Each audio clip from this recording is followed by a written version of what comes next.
In just one moment, everything changes. You thought you were on the right path. You gave it your all, planned, worked hard, stayed committed, and you waited, hoping for the best. But then, the outcome hits you. You failed. And at that exact moment, failure itself isn't the real problem. The problem is how your brain reacts to it. Suddenly, your mind goes into emergency mode. You're not good enough. You'll never make it. What's the point of even trying? Failure becomes more than an event. It becomes your identity. Shame, frustration, and self-doubt creep in, and suddenly, you feel like a prisoner inside your own mind. But what if I told you your brain is lying to you? Yes, there's a survival system inside your brain, hardwired for thousands of years, that treats failure as a threat to escape from. But here's the truth. Failure isn't the end.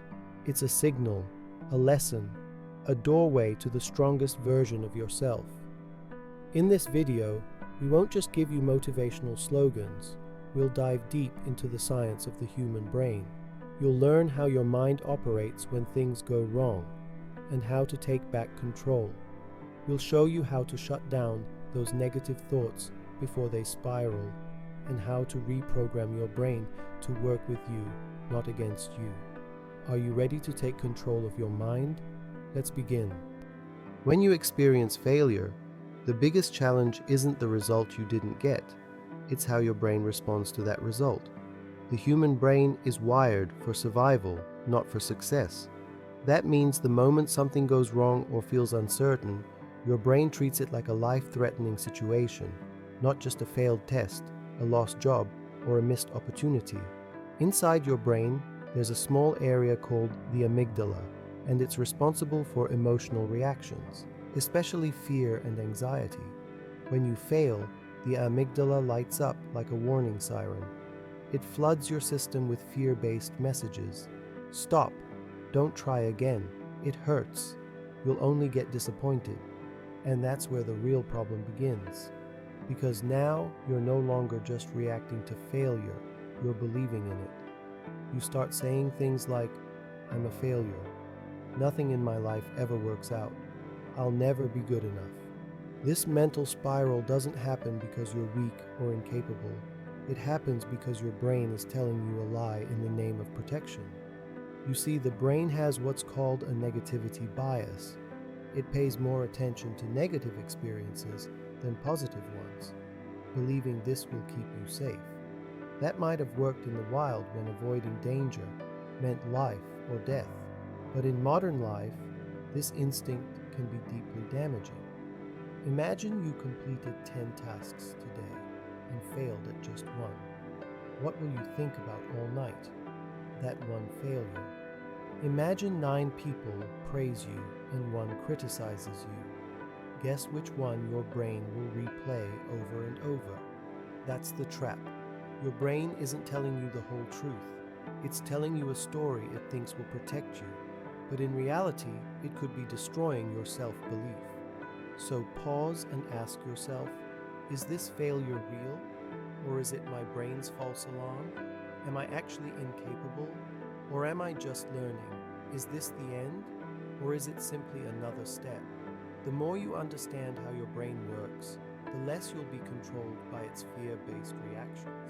You'll gain power over your perspective, and slowly, you'll learn that failure doesn't mean you're broken.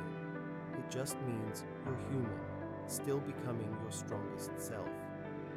After every failure, there's a voice in your head that doesn't go quiet. It starts as a whisper, then turns into a roar. You're stupid. Why did you even try?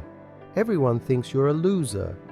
That voice is called the inner critic, and it's more dangerous than any external judgment, because it knows your weaknesses, and it attacks from inside.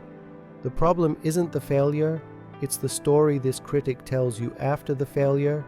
It doesn't just say you fell, it tries to convince you that you're not worthy of getting back up. But where does this voice come from?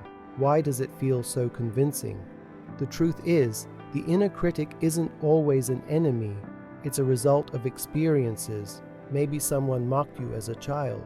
Maybe you felt embarrassed or failed once, and your brain created an inner protector to keep you from getting hurt again.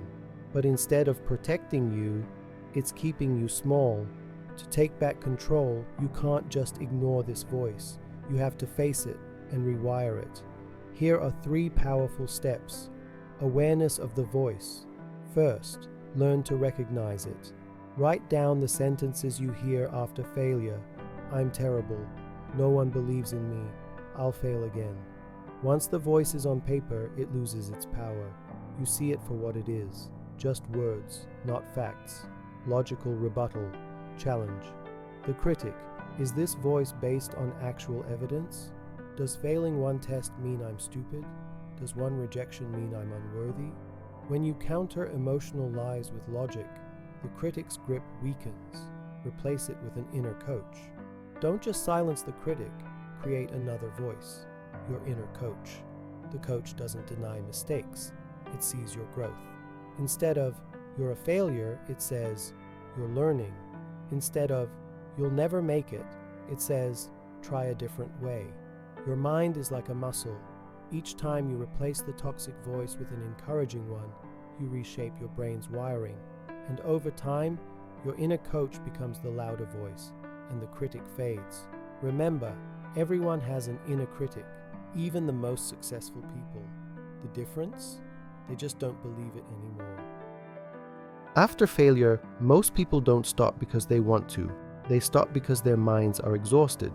Overthinking, self-doubt, anxiety, it all builds up, paralyzing your ability to move forward. In fact, failure activates the brain's fight or flight system, making everything feel like a threat. So here's the question: can you calm this storm in your mind? Yes, and science backs it up. Here are 3 proven techniques that help you calm your brain after failure, regain your clarity, and move forward with confidence. 1. 4-7-8. Breathing. Regaining control over panic.